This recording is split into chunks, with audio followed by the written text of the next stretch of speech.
What's up, guys? It's Jay, MorninAfterKill, and I'm back here on Destiny. And the last few days, I've done some Destiny live streaming on the Twitches, and I've been having a good time hanging out with you guys, playing a little bit of games, but I still don't want to forget about you guys over here on the YouTubes. And maybe you don't have time to sit down and watch an entire live stream, or maybe you prefer your Mac bite-sized with a little bit of caramel and bits of nugget.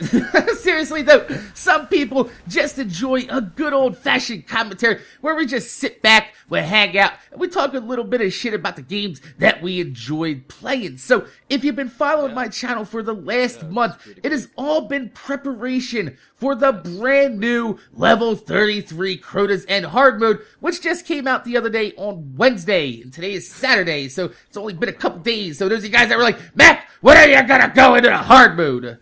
Ooh, baby, we got hard last night. So, I was prepared for the Crota's End hard mode, and I feel like not only did I get lucky with the gear that I got, but since I also had a few other helmets, and I had the sense of mind to buy the Don't Touch My Gauntlets when Jur brought them, I had about 3 or 4 different builds going in with all the same gear, and it all synergizes actually pretty well, which is hilarious because a lot of people were saying, Mac, you're not going to need half that shit for hard mode. You're just going to be able to go in there and just plow through it. Wrong. I ended up pretty much using all of my builds in different ways to get through the raid, and I thought that was actually pretty cool. So what I wanted to do was I wanted to give my thoughts and opinions on my first time through the hard mode raid, because we did it last night on the Twitch. It was me, Gathalion, Broman, Ramez, and a couple other guys that were live streaming as well, and I did post that video, so if you didn't go ahead and see that video, go watch that video and come back here, or watch this video and go back there. Either way, as long as you watch the video and you enjoy yourself and had a good time, I'm fine with that. So, what I want to do is I want to go ahead and talk about my thoughts and opinions of my first time through the hard mode raid, and maybe compare it with my experiences in the good old vault of ass.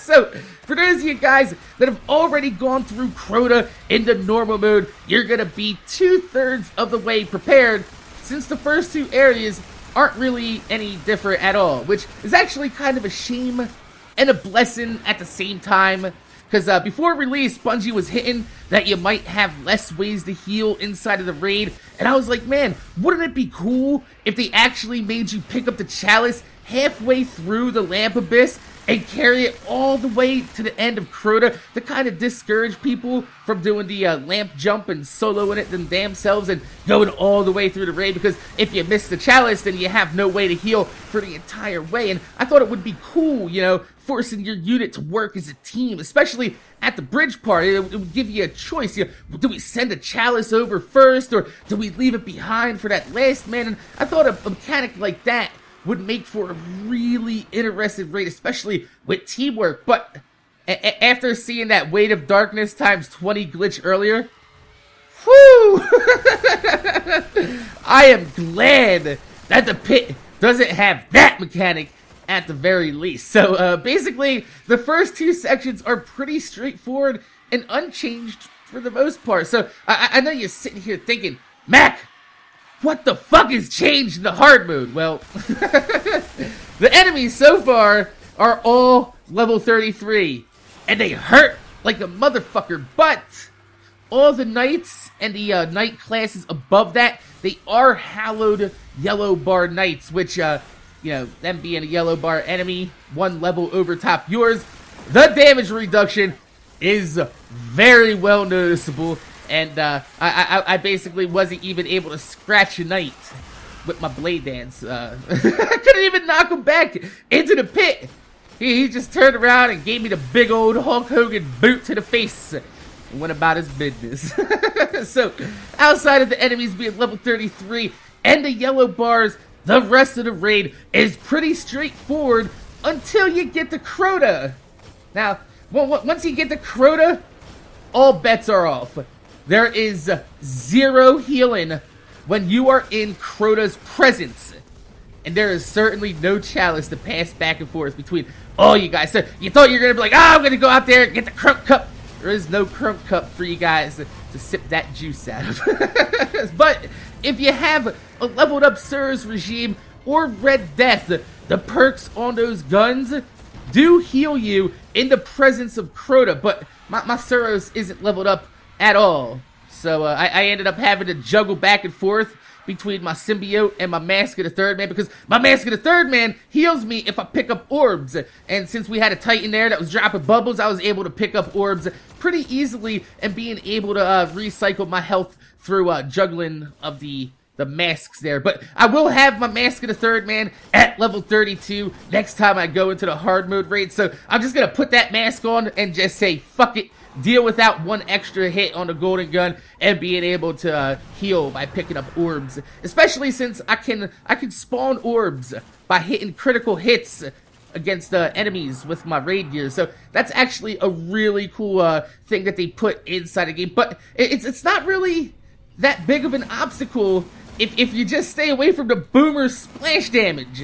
The boomers are like your biggest threat inside of Crota's end when you're fighting him. So you gotta stay away from their balls. And Crota himself has a few new mechanics, like he spawns wizards to his stage instead of the melee knight from normal mode, which can be a real big pain in the ass, especially since, like I said, the boomers and wizards, they both, ooh, they have balls that hurt.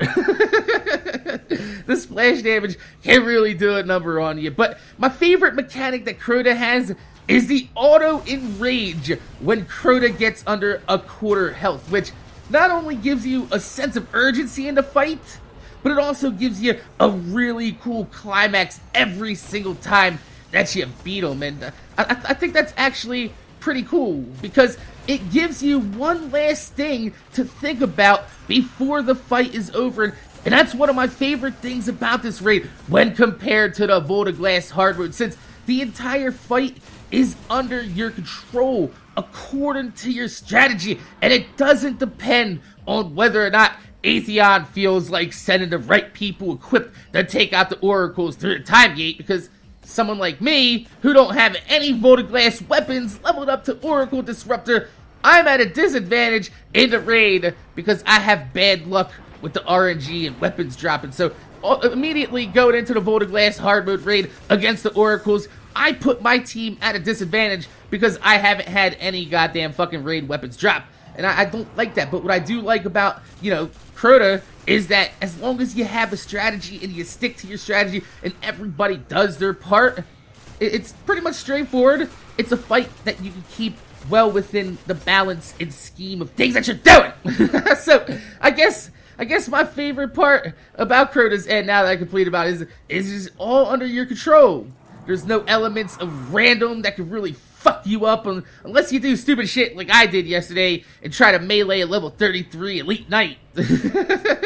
Or you try standing on a totem pad that's not activated anymore because I wasn't paying attention, and I started getting overwhelmed with Thrall, and I was like, fuck it, I'm just gonna shoot a Gallahorn and blow myself in the face. Or just play not making a jump that shit never attempted before. Shit happens inside of the raid, and there are some people reporting a few glitches and things happening, people get disconnected inside of the raid. I haven't had that happen before, but I've only done the hard mode once. There is time for me to experience that in the future, and I hope I don't, because I had a really good experience for my first time through on hard mode. But all in all, I feel like it all went pretty well. I had fun playing with the guys that I was playing with, even though there's a few facepalm worthy moments.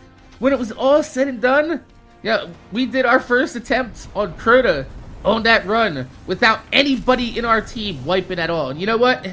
You say what the fuck you want.